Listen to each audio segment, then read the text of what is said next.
here's the thing. When the Fed in the past has always focused on one single measure of price. It's never happened. No, they always create other price imbalances like they did with the equity market and the housing market. So what comes next? I am looking, as a portfolio manager, for aha moments, things that I haven't heard before, that I know are not in consensus thinking. Commodities. Commodities, it could be emerging Gold. market debt, it could Emerging be market debt. emerging market equities. Fixed income. It could be fixed Fixed income. income is in a it could bubble. It could be all kind We're of looking at it. price misalignments in other markets. Right. The Fed can increase liquidity, but it can't guide its direction. The market is going up. Confidence is starting to improve. It might be because of the election.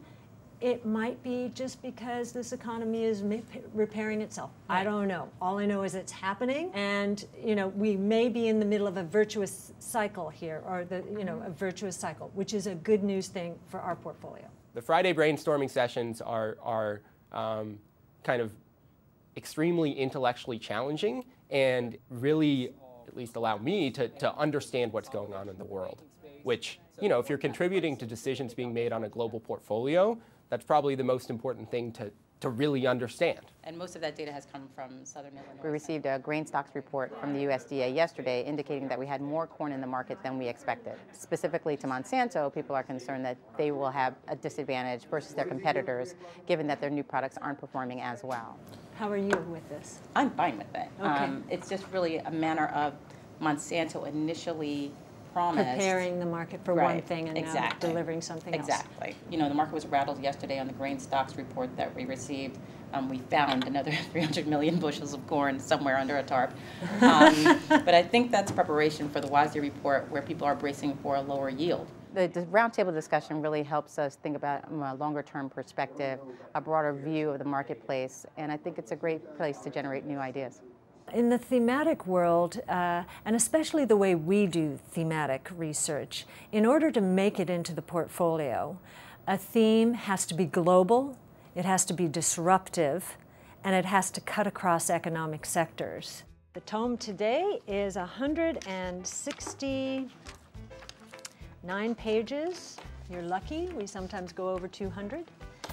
And we whip through it. We go very quickly. 5 or 6 hours on a Friday is a lot of time, but we're living this, 24 hours a day, 7 days a week. It's page 6, page 41. Okay, I'm on page 68. This is the one time of the week where we know we're going to get together and focus on the top-down parts of the process. And we believe that's really what differentiates us from a lot of other thematic portfolios out there.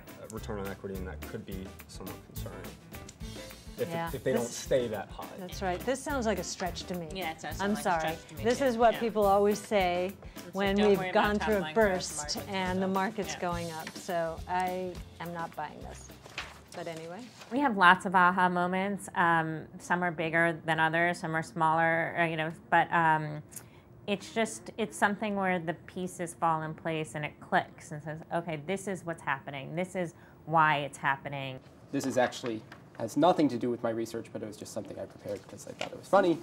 Looking at Netflix, going like hyperbolic and like, oh my gosh, what is the valuation on this thing? And so then I looked at the free cash flow yield of Netflix versus a 5-year Treasury note, right? And they're actually priced competitively right now. Isn't that something? This would tell me I would want to buy a treasury. No, you would not. Well, if I'm getting the same thing, I'm taking a lot less risk. It's more commentary on Netflix than the Treasury.